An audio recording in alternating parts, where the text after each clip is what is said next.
Hello, and thank you for visiting with me again. And for those that are brand new, welcome. Today's topic is on the subject of forgiveness, something that is very near and dear to my heart. Just about anyone on planet Earth that has interacted with people is going to someday, if not already, experience hurt, experience betrayal, experience something that has been wronged against them, to the point where they're going to have to make a choice as to whether or not they want to forgive. So in talking about forgiveness, let me first of all dispel what forgiveness is not. First of all, forgiveness is not forgetting. I've heard a lot of folks, a lot of patients that I've worked with that said, Bob, if I just forget, then perhaps it'll all go away. Or deny. Just kind of let time pass by and ignore the real pain or the hurt that was transgressed against me. That is a misnomer in and of itself, because the fact of the matter is our memory keeps lingering on and on about the pain that we've experienced. For women, it's like a ball of spaghetti. You pull one end and it's connected to everything else. They're able to remember what's happened to them 5 months ago, maybe 5 years ago, but their memory bank is a lot different than the way men's brains are wired. For men, it's like a box, and their mind is filled with all kinds of little boxes. And those little boxes are tucked away with different types of things. Their work world, their family, their sports, they're all compartmentalized. And the rule is the boxes are not supposed to touch. But interestingly enough, men have an interesting composure about the forgiveness part of not wanting to enact forgiveness when somebody hurts them. And so forgiveness, number one, is not forgetting. It's not denying. Another myth is minimizing. Minimizing says nothing really bad has happened. It was only one time. It won't happen again. But to minimize that, again, is an opportunity for that hurt to be regurgitated if something or someone reminds them of that transgression. So, minimizing is another myth. The third type of myth is excusing. And that is, they did this because of X, Y, and Z. It really wasn't their fault. It really wasn't their responsibility. To excuse is just simply to put off the transgression of what has been done against us.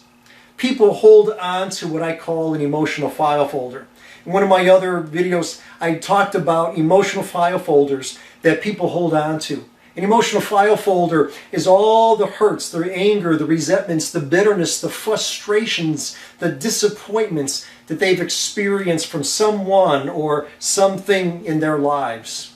Those emotional file folders, if they're not purged or cleansed, that person is going to continue to see life negatively, all because of the fact that those hurts become a template through how they relate to the person that has wronged them. So let me give to you a definition from Webster's New World Dictionary about what forgiveness is. You've heard what it isn't. Now let's talk about what it is. According to them, they say that forgiveness is to give up resentment against or the desire to punish. To give up resentment against or the desire to punish. Another definition is to give up all claim to punishment, or to cancel or remit a debt. So therefore, forgiveness is a verb. It's active. It's something that we all must decide to do. So therefore, there isn't a person alive who doesn't have to deal with someone or something that wronged or transgressed against them. So I'd like to, now that I've told you what a definition of forgiveness is, I'd like to put out there a law, a natural law of forgiveness. That is to say that when we try to forgive people for being what they are, our pain is compounded with more pain. Let me say that again.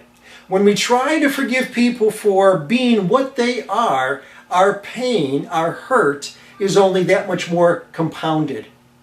The natural law of forgiveness basically shows that resentment only adds to more resentment because we blame the person for wronging us and we feed on the pain that feeds on itself.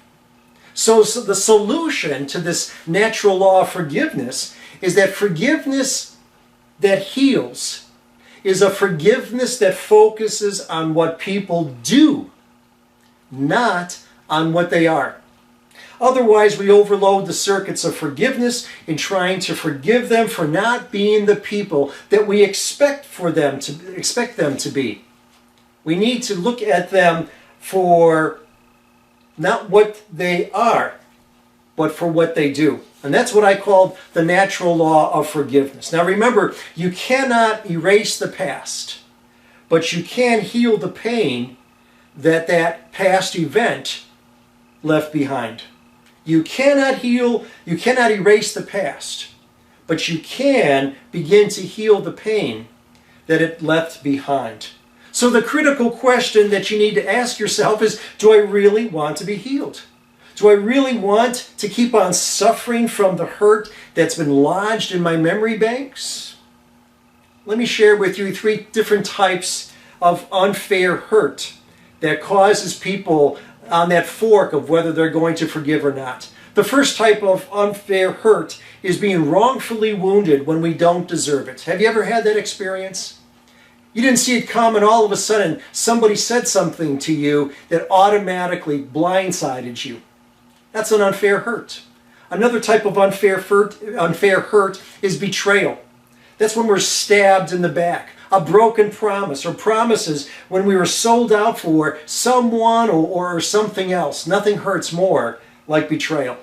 And the third type of unfair hurt is brutality.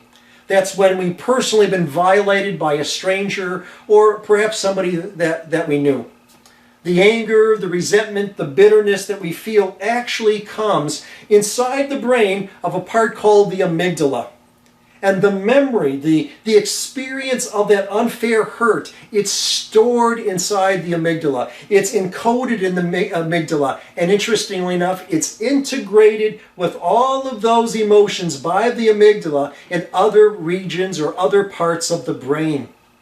So that when our well-being and our deeply held beliefs are being threatened again, our temperature begins to rise, our blood pressure begins to increase, our heart rate begins to increase as well, all because of the fact that that fight-flight response from the amygdala causes us to again to have that reactive type of position.